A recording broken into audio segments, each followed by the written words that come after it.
नमस्कार, आप देख रहे हैं पेप्टिक टाइम मध्य प्रदेश समाचार और ये है हमारा पेप्टिक पॉडकास्ट जहां होती है खुलकर बात।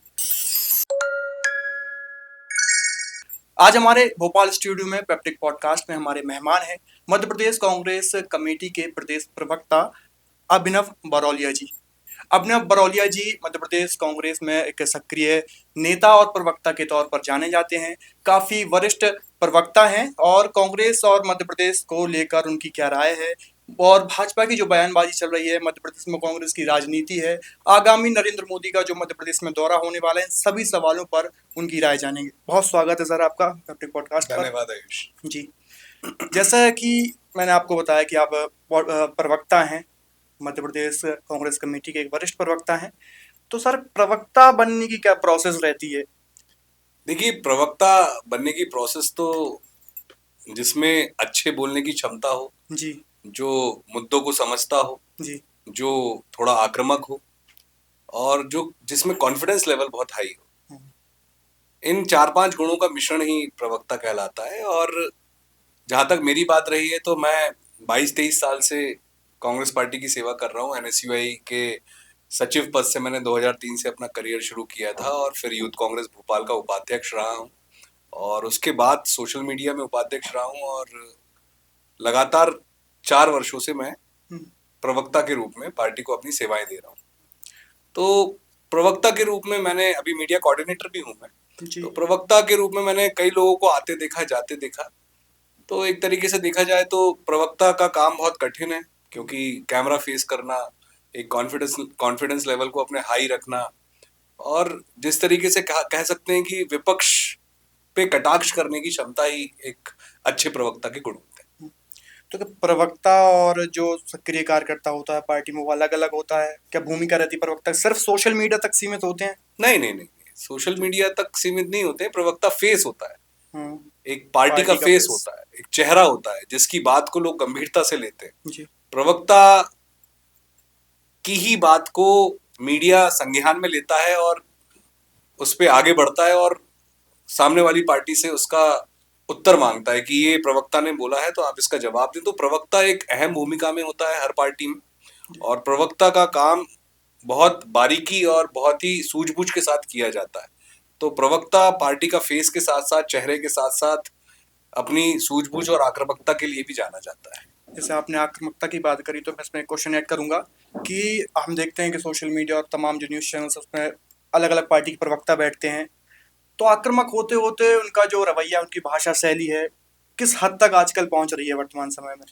देखिए, गाली कई गलौज कई तक और कई आपत्तिजनक कई बिल्कुल, शब्द ऐसे होते हैं। कई एंकर्स, कई प्रवक्ता हम देखते हैं, कई चैनल्स पे हम देखते हैं जहाँ पे आज की तारीख में देखें तो स्तर गिरता जा रहा है। प्रवक्ता भी अपना जो एक कॉन्फिडेंस होता है, अपने जो लूज कर जाते हैं और आक्रामकता में कुछ भी शब्द अपशब्द बोल देते हैं। कई एंकर्स हम देखते हैं कि वो भी अपने शब्दों का चयन सही नहीं करते हैं और पूरे तरीके से डिबेट को खराब कर देते हैं और जनता का उस पर गलत प्रभाव पड़ता है। मीडिया भी इसमें दोषी साबित होता है कि इस चैनल पे ऐसा हुआ, रही ये तो चैनल देखने लायक नहीं, अरे टीवी चैनल्स तो बदनाम। टीवी चैनल्स की बदनामी इसी कारण हो रही है। हम पुराने दौर में जाएं तो उस दौर में हम देखेंगे कि कई प्रसिद्ध एंकर्स जो अभी भी हैं, कई लोग रिटायर हो गए। अभी कुछ निधि राजदान आपने सुना होगा, कई रवीश कुमार और बहुत सारे ऐसे नाम थे जो जिनकी डिबेट्स देखने में और चैनल्स देखने में जब हम छोटे थे, हम सीखते थे उनसे कि ये कितने अच्छे से बोल रहे हैं, कितने अच्छे से बात को रख रहे हैं, इनका प्रेजेंटेशन कितना अच्छा है। ये सारी बातें जब देखने को मिलती है तो ये एक अच्छे प्रवक्ता के गुण होते हैं और अच्छे एंकर के गुण होते हैं। लेकिन आज का स्तर हम देखें तो 50% चैनल तो अच्छा काम कर रहे हैं कि वो मुद्दों की बात कर रहे हैं, मुद्दों पे आगे बढ़ रहे हैं और मुद्दों को समझ के जनता को दिखाना चाहते हैं और जनता के मुद्दों की बात करते हैं। लेकिन कुछ चैनल सिर्फ और सिर्फ अपनी टीआरपी बढ़ाने के लिए, अपने टीआरपी को गेन करने के लिए मुर्गा लड़ाई कराना, कई चैनल्स पे आप देखेंगे, कई यूट्यूब चैनल्स के उसमें देखेंगे, तो वहां पर ये जो चीजें घटती हैं उससे बहुत दुख भी होता है, बुरा भी लगता है कि देश कहाँ जा रहा है, देश किस तरफ जा रहा है। क्योंकि ये देश मुद्दों पर बात जो होती है उनको सुनना पसंद करता है, लेकिन जनता के ही मूड को आप चेंज करना चाहते हैं कि वो लड़ाई पसंद करें। मतलब आक्रामकता, ये सोचते हैं कि ये आक्रामकता है, वो आक्रामकता नहीं होती है, वो दंडता होती है। वो एक जो कहते हैं कि अपने विचारों का आदान प्रदान जो करना चाहिए वो ना होकर वो एक मुर्गा लड़ाई में तब्दील हो जाती है, जिससे माहौल खराब होता है। जो देखते भी हैं, चाहे वो यूट्यूब पे देखें, चाहे चैनल्स पे देखें, चाहे कहीं भी देखें, जी। तो इससे मैसेज सही नहीं जाता। हमें भी हमें भी कई बार ऐसा देखने को मिलता है, हम कई चैनल्स पे डिबेट करते हैं तो ये प्रतीत होता है कि मैं क्यों कर रहा हूँ, मतलब ऐसा क्यों कर रहा हूँ कि मेरे को लड़ना पड़ रहा है, लेकिन एंकर्स ऐसा करने पे मजबूर कर देते हैं कि लड़ाई हो। तो इसका जो मूल रूप से हम देखें तो गलत इम्पैक्ट भी पड़ता है, और आने वाली पीढ़ी को सीखने को कुछ नहीं मिलता। जैसे हम पुराने लोगों से सीखे, वैसे आने वाली पीढ़ी हमसे कुछ सीखे, वो बहुत जरूरी है। आप कुछ अच्छा करें, बेहतर करें कि नहीं, ये बेरोजगार युवाओं की आवाज है, इन आवाज को हम उठाएं। ये बेरोजगार युवा अगर संघर्ष कर रहे हैं, लाठी डंडे खा रहे हैं, इनको नौकरियां नहीं मिल रही, इन आवाज को हम उठाएं तो वो अच्छा रहेगा। महंगाई की बात करें हम तो वो अच्छा रहेगा। क्यों अत्याचार बढ़ रहा है, लॉ एंड ऑर्डर क्यों खराब है, क्यों लूटपाट बढ़ रही है, क्यों हत्याएं बढ़ रही हैं, क्यों लगातार हर वर्ग परेशान है, इन मुद्दों की आयुष जी बात करें तो बेहतर होता है। मतलब एक चैनल के माध्यम से, मीडिया के माध्यम से, और इसी तरीके से हम आगे की संरचना कर सकते हैं कि सब बेहतर हो। एक जो कल्पना शायद गांधी जी के विचारों में भी हमने सुनी है कि एक सभी लोग जो सोच रखते हैं हिंदू मुस्लिम सिख ईसाई आपस में है भाई भाई, आज के दौर में लगातार ये बातें भी खत्म हो रही है। आज सारी डिबेट्स हिंदू मुस्लिम, हिंदू मुस्लिम, हिंदू मुस्लिम, मतलब पूरी तरीके से एक नकारात्मकता जो इस देश में फैल रही है, उसका भी दोषी कहीं ना कहीं 50% चैनल्स और यूट्यूब चैनल्स और कई लोग हैं जो सिर्फ अपनी टीआरपी बढ़ाने के लिए ये सब करते हैं। जैसे आपने बताया, प्रवक्ता जो टीवी डिबेट्स पे हैं एक दूसरे पर आक्रामक हो जाते हैं, क्या निजी जिंदगी में भी वो सेम व्यवहार उनका जो कैमरा ऑन कैमरा रहता है वो बिहाइंड दी कैमरा होता है कि नहीं नहीं, दोस्त होते ऑन हैं? ऑन नहीं नहीं, दोस्त तो रहते हैं, जी। लेकिन कहीं ना कहीं मतलब इसमें पार्टी वाली बात नहीं होती, लेकिन अपनी विचारधारा को प्रकट करते करते, लगातार डिबेट्स करते करते, कई लोग मिलते अच्छे से हैं, सारी चीजें, लेकिन रहते तो पक्ष और विपक्ष। तो विचारधारा की। हाँ, विचारधारा की लड़ाई तो हमेशा रहती है, लेकिन कभी भी ऐसा नहीं होगा कि स्कूल कॉलेज में कोई किसी का दुश्मन है, या क्रिकेट के मैदान में जैसा होता है कि हम सभी लोग हाथ मिलाते हैं, वही सारी चीजें घटती हैं। ऐसा कोई दुश्मन किसी का नहीं होता है। एक विचारधारा की लड़ाई होती है, पक्ष विपक्ष अपनी बात रखता है, उसी तरीके से प्रवक्ता जो है वो अपनी बात रखता है। जैसे आपने बताया अपने राजनीति की शुरुआत एनएसयूआई से की, छात्र राजनीति से की। अब मध्य प्रदेश में आप कांग्रेस को वर्तमान स्थिति में कहाँ देखते हैं विपक्ष की भूमिका में? देखिए, कांग्रेस पार्टी एक विजन के साथ शुरू से रही है, आजादी की लड़ाई लड़ी है कांग्रेस पार्टी ने। मतलब जितने लीडर्स रहे हैं, गांधी जी हों, चाहे नेहरू जी हों, अंबेडकर जी हों, सरदार वल्लभ भाई पटेल, मौलाना अबुल कलाम आजाद, भगत सिंह, सुभाष चंद्र बोस, ये तमाम फहरिस्त थे एक लंबी, जिन्होंने कांग्रेस को खड़ा किया और आजादी की लड़ाई लड़ी। जी। तो कांग्रेस पार्टी लगातार जनता के लिए संघर्ष कर रही है, उस आजादी के दौर से लेके और आज तक। आज खड़गे जी हमारे राष्ट्रीय अध्यक्ष हैं, राहुल गांधी जी हमारे प्रणेता हैं, जिन्होंने भारत जोड़ो यात्रा निकाली और देश में एक अलग जगह, और जहां इनका तिलिस्म था, ये भाजपा की नकारात्मक राजनीति कह लें या नफरत की राजनीति कह लें, उसको लगाम लगाई 240 सीटों पर लाकर। लेकिन आज मध्य प्रदेश की बात करें तो जीतू पटवारी जी लगातार संघर्ष कर रहे हैं और कांग्रेस की आवाज को बुलंद कर रहे हैं। तो हम लगातार जमीन पर रहकर जनता के मुद्दों को उठा रहे हैं, बेरोजगारी के मुद्दे, महंगाई के मुद्दे, दलित अत्याचार के मुद्दे, ओबीसी आरक्षण के मुद्दे, लगातार लगातार हम अपनी विचारधारा के साथ, हमारा कार्यकर्ता लगातार आवाज उठा रहा है। और आने वाला भविष्य कांग्रेस का बहुत उज्जवल है, क्योंकि जनता जो है, जो वर्तमान पार्टी है, जो सत्ता में है, उसको अब समझ चुकी है कि ये सरकार हमारे लिए कुछ नहीं कर सकती, ये सिर्फ हिंदू मुस्लिम करती है। मध्य प्रदेश की राजनीति कर हम बात करें कि ऑपरेशन सिंदूर के बाद से जो भाजपा नेताओं के बयान आए लगातार, अब विजय शाह का बयान देखिए, उप मुख्यमंत्री जगदीश देवड़ा का बयान देखिए, और उसके बाद कहा जाता है कि बयान को तोड़ मरोड़ कर पेश किया जा रहा है, तमाम नहीं, बातें निकल कर देखिए, किसी सामने आई। ने नहीं, ये जो घटना घटी ये बहुत दुखद है। मतलब ये दिल को झंझोड़ झंझोड़ देने वाली घटना है। कोई भी सुनेगा कि जो बयान, मैं बोल नहीं सकता, बहुत अच्छा आपका पॉडकास्ट पेप्टेक का चल रहा है, जिस तरीके का बयान दिया गया है मंत्री द्वारा, उनके नेताओं द्वारा, आज भी सुनने को मिला है कि छत्तीसगढ़ के मुख्यमंत्री ने भी बहुत गलत बयानबाजी करी है सेना को लेकर। तो सेना का अपमान, सेना की बातें ही अलग है, और सेना वो है जो हमारी रक्षा कर रही है। आप हम जो 150 करोड़ हिंदुस्तानी सो रहे हैं, वो रात भर जागते हैं, उनके बारे में मतलब अपनी राजनीति चमकाने के लिए या कुछ भी करने के लिए आप कैसी भी बयानबाजी करेंगे तो ये बहुत दुखद है। और उसके नाम पे राजनीति, मतलब आप सोचिए, क्या बड़े बड़े होर्डिंग्स ऑपरेशन सिंदूर के नाम से नरेंद्र मोदी जी के लगते हैं, तो क्या ये अच्छा है? क्या नरेंद्र मोदी जी कर्नल हैं, जनरल हैं, मेजर हैं, कुछ कुछ हैं क्या? नहीं है। लेकिन आप उनके नाम पे राजनीतिक रोटियां सेक रहे हैं। अरे आपको युद्ध करना था, विपक्ष आपके साथ खड़ा था। राहुल गांधी जी लगातार मीटिंग्स में गए, सारी मीटिंग्स हुई, आपके साथ कंधे से कंधा मिला के खड़े थे कि जैसा भी होगा, जो भी होगा, हम साथ में। लेकिन जिस तरीके से सीज फायर हुआ, उससे देश की जनता को झटका लगा।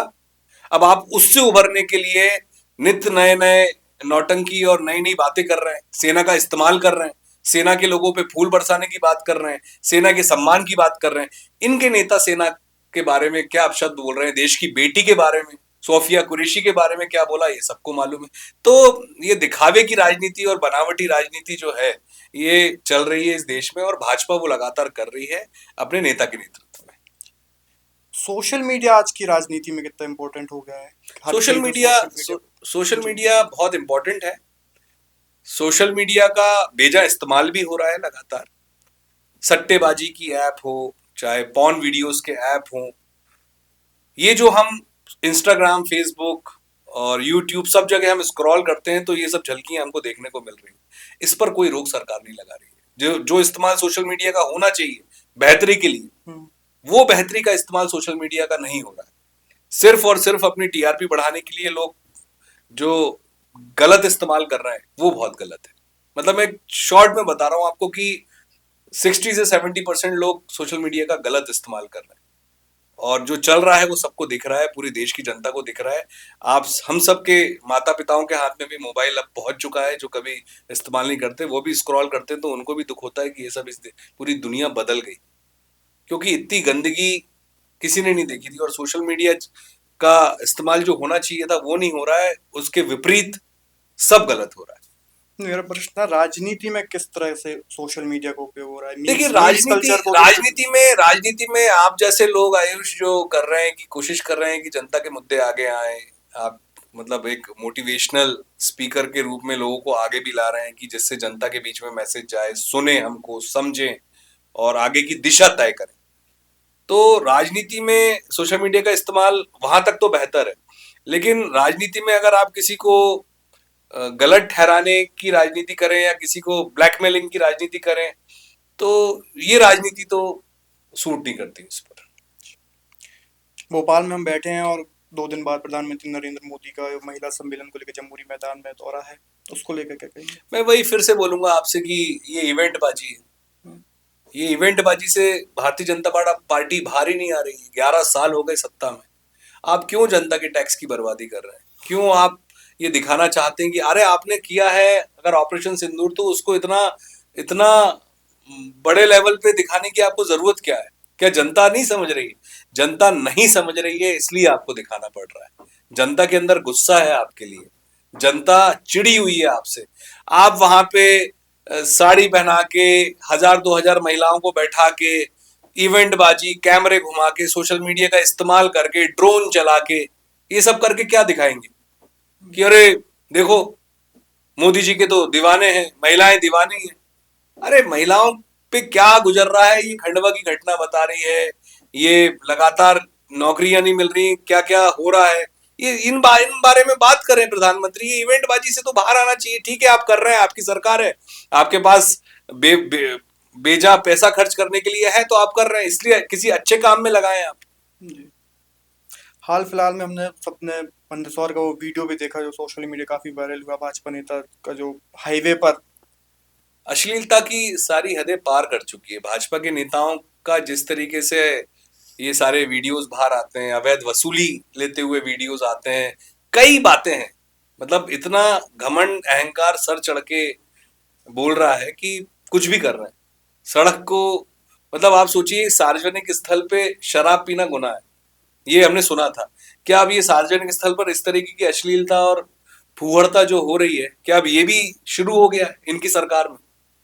मतलब ये बहुत गहन विचार है कि ये क्या हो रहा है इस देश में? मतलब आपको काउंसलिंग सेंटर्स खोलने चाहिए, उल्टा ये सब सारी चीजें हो रही हैं। शराब की दुकानें आपने बेजा खोल रखी है, नौटंकी करते हैं आपकी, हमने इधर बंद कर दिया, उधर बंद कर दिया। किसी भी शहर में जाएं, उसके 1 किलोमीटर के बाहर कि हम ये धार्मिक शहर है, हम यहाँ पे नहीं कर रहे हैं, उसके बाहर जाएंगे शराब मिलने लगेगी। भोपाल शहर में एक नेता कहते हैं कि 10 बजे ये बंद कर दूंगा, काजी कैंप बंद कर दूंगा, ये बंद कर दूंगा।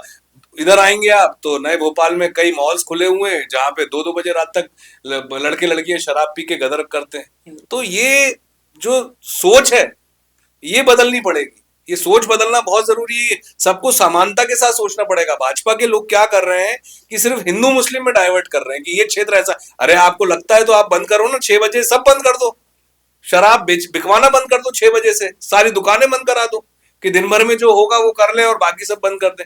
ये नहीं करेंगे, लेकिन बस इतना दिखाने के लिए कि हमें वोट बैंक की राजनीति करनी है, हमें वोट चाहिए, तो हम इसीलिए ये देश को गर्त में ले जा रहे हैं, प्रदेश को गर्त में ले जा रहे हैं। इससे ज्यादा कुछ नहीं। आगामी दिनों में राहुल गांधी का भी मध्य प्रदेश में दौरा है, आने वाले हैं क्या? देखिए, ये तो एक संगठन सृजन अभियान हमारा जो है, लगातार गुजरात और मध्य प्रदेश को पायलट प्रोजेक्ट के रूप में राहुल गांधी जी, हमारे खड़गे जी, सीनियर लीडर्स ने लिया है। तो ये संगठन विस्तार, ये संगठन वर्ष भी है हमारा, और संगठन विस्तार भी हो रहा है। इसमें हमारे एआईसीसी ऑब्जर्वर्स बने हैं, इनके साथ 3-3, 4-4 हमारे पीसीसी ऑब्जर्वर्स भी बनेंगे, जो ब्लॉक स्तर पर, पंचायत स्तर पर, मोहल्ला कमेटी, इन सब का जो है चुनाव करेंगे कि कौन बेहतर है। तो हमारा संगठन जो कहते थे लोग कि थोड़ा सा कमजोर है, तो संगठन हमारा मजबूती के साथ आगे, क्योंकि बुधनी के उपचुनाव में भी हमने इसी तरीके से, बुधनी और श्योपुर के उपचुनाव में हमने जो सफलता मिली थी, उसी के कारण आज हम ये संगठन सृजन अभियान भी हमारा आगे जा रहा है, और लगातार जीतू पटवारी जी के नेतृत्व में हम जबरदस्त तरीके से 2028 की तैयारी कर रहे हैं, और हमारी सरकार 170 प्लस सीटों के साथ बनेगी। किस शहर में आयोजन होने वाला है? कुछ अभी डेट वगैरह फिक्स हुई? नहीं, संगठन सृजन अभियान तो हमारा पूरे प्रदेश में रहेगा। नहीं, राहुल गांधी का बात। राहुल गांधी जी तो भोपाल आएंगे। अच्छा, अभी डेट तय नहीं है, लेकिन अभी उसका कोई शेड्यूल भी नहीं आया है, लेकिन होप सो है कि बहुत जल्द राहुल गांधी जी आएंगे। गांधी परिवार पर हम बात करें तो आपके क्या विचार है? गांधी परिवार जो देखिए, starting से ये कांग्रेस वो का- परिवार है, चाहे नेहरू जी से लेके आज तक आप देखेंगे तो आजादी के समय नेहरू जी ने 14 साल जेल में अपने काटे इस देश को आजादी के लिए। आरएसएस और बीजेपी का कोई इंसान मुझे आप बता दीजिए जो जिसने कुछ किया हो। ये सावरकर की बात करते हैं, उसकी जयंती की बात करते हैं। सावरकर ने क्या किया? जेल में रहे, पेंशन ली, इससे ज्यादा क्या किया? कोई बता दीजिए कि इनने कुछ किया हो। गांधी जी ने यात्राएं निकाली, भारत छोड़ो आंदोलन किया, तमाम चीजें करी। उसके बाद इंदिरा गांधी जी देखिए, इंदिरा गांधी जी ने अपने प्राणों की आहुति दी इस देश के लिए। राजीव गांधी जी एक विजनरी नेता थे, उनको किस तरीके से आतंकवादियों ने मार दिया। आज राहुल गांधी लगातार संघर्ष कर रहे हैं, उनको कोसते हैं ये लोग। तो गांधी परिवार ने इस देश को दिया है, लिया कुछ नहीं। जब युद्ध हुआ था, सबको पता है, इंदिरा जी ने अपने गहने तक गिरवी रख दिए थे, और आज ये बड़ी बड़ी बातें करते हैं तो बड़ा दुख होता है। मैं संदेश देना चाहता हूं आने वाली पीढ़ी को भी कि जो गांधी के विचार, और ये जो नेहरू गांधी जी को कोसा जाता है गोडसेवादी लोगों द्वारा, और गोडसे की विचारधारा को ये पसंद करते हैं जो सत्ता में बैठे लोग हैं, ये समझें कि क्या अंतर है। आज देश कहां जा रहा है और पहले देश कहां था। इस देश को बनाया है कांग्रेस ने और गांधी परिवार ने। ये सड़कें, ये सारा स्टूडियो जहां बैठ के हम काम कर रहे हैं, ये सब डेवलपमेंट है। एक डैम बता दीजिए इनने बनाया हो, एक बांध बता दीजिए कि कहीं पर इनका इनका नामो निशान हो, कहीं कुछ नहीं है। एक इंडस्ट्री, मध्य प्रदेश की बात कर रहे हैं आप, मध्य प्रदेश में बैठ के बात करूं तो गोविंदपुरा इंडस्ट्रियल एरिया, मंडीदीप और पीतमपुर, इसके अलावा बता दो आप भेल, क्या है मध्य प्रदेश में, क्या लेके आई? आईटी पार्क का बोलते थे 20 साल पहले, कभी यहाँ भोपाल में आईटी पार्क आएगा, आज तक नहीं आया यहाँ पे। बड़ी बड़ी बातें डींगे हाकी हैं, सत्ता का सुख भोगा है, और भ्रष्टाचार, घोटाले, 50% कमीशन, यही सब किया है, और बेरोजगार युवाओं की पिटाई कर रहे हैं आप। तो ये थे मध्य प्रदेश कांग्रेस कमेटी के प्रदेश प्रवक्ता अभिनव बरौलिया जी, जिन्होंने मध्य प्रदेश की राजनीति से लेकर देश की राजनीति तक अपने विचार रखे। पैप्टिक पॉडकास्ट का सिलसिला लगातार जारी रहेगा, तब तक के लिए शुक्रिया।